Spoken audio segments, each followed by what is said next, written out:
तो नमस्कार दोस्तों, एमए हिंदी साहित्य के एक और नए वीडियो में आपका स्वागत है।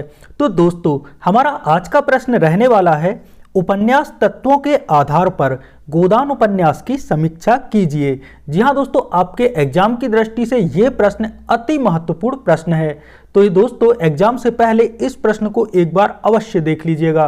तो दोस्तों, मैं वीडियो करता हूं स्टार्ट, और वीडियो स्टार्ट करूं उससे पहले मैं आप लोगों को बता दूं कि मैं इस प्रश्न का उत्तर इन प्रमुख 6 बिंदुओं के आधार पर देने वाला हूं। जहां दोस्तों, जिनमें पहला बिंदु है कथा वस्तु, दूसरा है चरित्र चित्रण, तीसरा है भाषा शैली, चौथा है पात्र योजना, पांचवा है संवाद, छठा है देश काल और वातावरण। तो दोस्तों, सबसे पहले बात करते हैं उपन्यास की कथा वस्तु की। जैसा कि ऊपर लिखा भी है कि प्रमुख रूप से उपन्यास के 6 मुख्य तत्व होते हैं: कथा वस्तु, चरित्र चित्रण, संवाद, भाषा शैली, देश काल और वातावरण। जहां दोस्तों, सबसे पहले कथा वस्तु की बात करते हैं तो समाज में व्याप्त समस्याओं की ओर प्रेमचंद ने हमेशा ध्यान दिया है। गोदान की कथा वस्तु किसान और महाजन के संघर्ष की कहानी है। गोदान में ग्राम्य यानी कि ग्रामीण जीवन, ग्राम्य जीवन यानी कि ग्रामीण जीवन और नगरीय जीवन की दो कथाएं साथ साथ चलती हैं। गांव के गरीब किसान का शोषण शहरी जीवन के प्रतीक जमींदार और महाजन द्वारा किया जाता है। प्रेमचंद ने प्रत्येक वर्ग के प्रतीक पात्र लेकर समूचे समाज का चित्रण किया है। यहाँ किसान परिश्रम करके अपना पसीना बहाकर अन्न पैदा करता है, पर सारी फसल महाजन और अन्य प्रशासनिक अधिकारी ले जाते हैं और किसान है वह भूखा ही रह जाता है। इस मूल कथा से अन्य प्रसंग इस तरह घुले मिले हैं कि मूल कथा को और अधिक प्रभावमान बनाते हैं। घटनाओं का समन्वय इतने सुंदर ढंग से किया गया है कि उपन्यास में मूल कथा का चित्रण बड़ा स्वाभाविक और सशक्त बन गया है। यदि उच्च वर्ग की घटनाओं को अलग कर दिया जाए तो गांव की समस्याओं का चित्रण प्रवाहहीन हो जाएगा और एक भारतीय किसान का चित्र अधूरा रह जाएगा। यानी कि दोस्तों, हम कह सकते हैं कि गोदान की कथा वस्तु अत्यंत सुनियोजित, सुव्यवस्थित और आकर्षक है।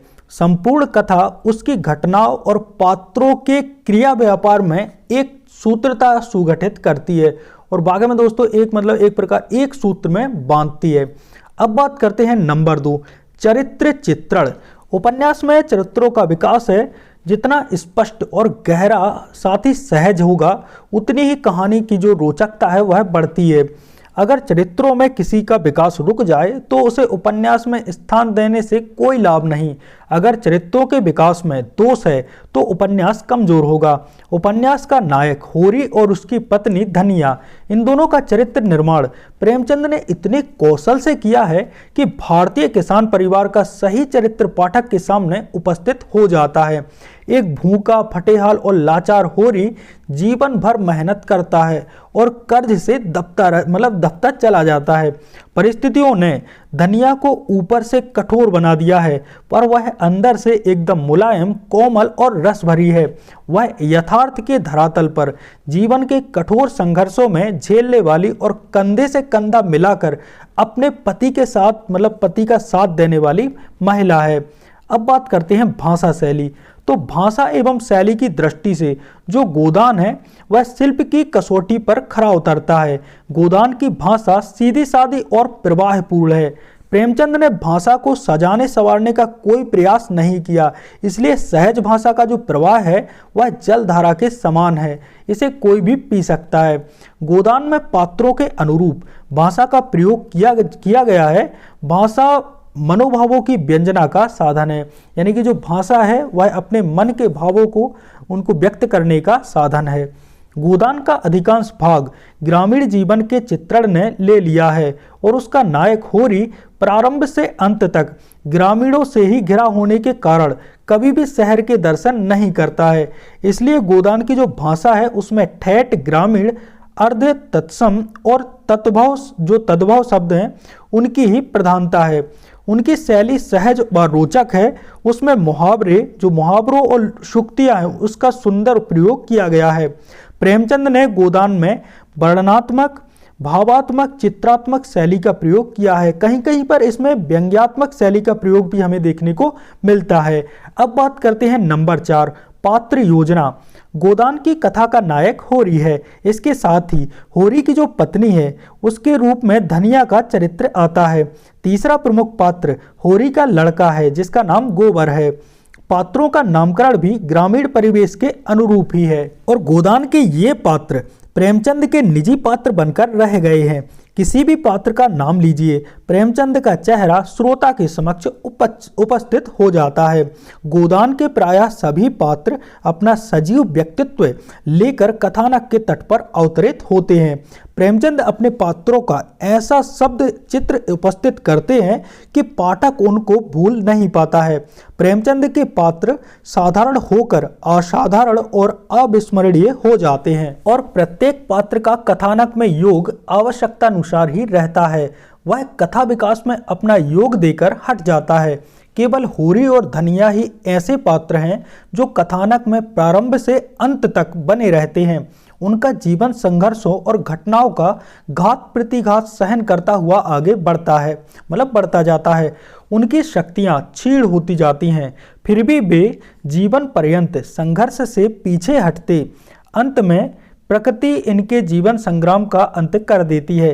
अंतिम झलक दिखाकर होरी का जीवन दीपक है वह बुझ जाता है, यानी कि होरी की मृत्यु हो जाती है। अब बात करते हैं नंबर 5, कथोपकथन, यानी कि एक प्रकार से कथा का उपकथन या संवाद।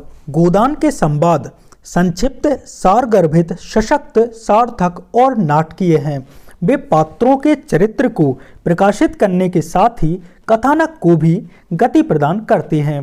प्रेमचंद के कथोपकथनों हैं उसकी यह प्रमुख विशेषता है, यानी कि संवादों की प्रमुख विशेषता है कि सिद्धांत कथन के कथोपकथन यानी कि संवाद तक नीरस और शुष्क नहीं होने पाते। गोदान के अनेक कथोपकथन बड़े ही भाव व्यंजक और भावों के उद्बोधन की दृष्टि से बहुत ही सफल हैं।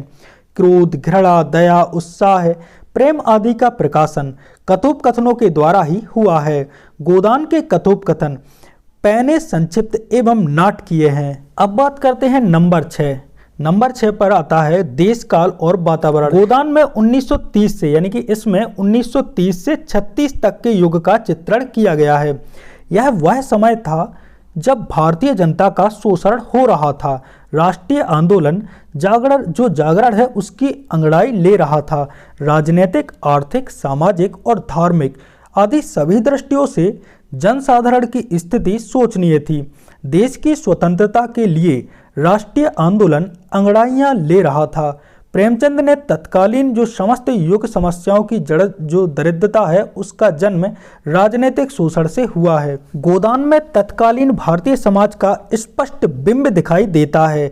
दरिद्रता, संयुक्त परिवार का टूटना, दहेज, अनमेल विवाह है, ऋण, बहु विवाह है, चारित्रिक पतन, बाल विवाह, जाति पाति, छुआछूत, बेकारी, पाखंड आदि समस्याएं समाज में प्रमुख रूप से थी।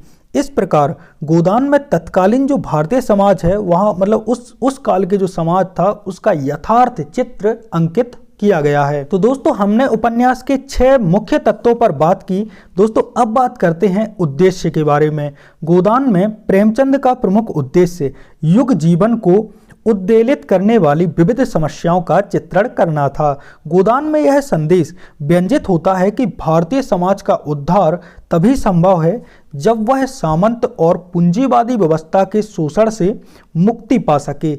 इसलिए गोदान में पूंजीवादी और सामंती शोषण की प्रताड़नाओं का चित्रण प्रेमचंद जी ने किया है। तो दोस्तों इसी के साथ हमारा आंसर होता है समाप्त। आई होप दोस्तों आपको ये वीडियो अच्छा लगा होगा। यदि दोस्तों आपको ये वीडियो अच्छा लगा है तो वीडियो को एक लाइक जरूर कर दीजिएगा। मिलते हैं एक और नए वीडियो के साथ, तब तक के लिए जय सिया राम।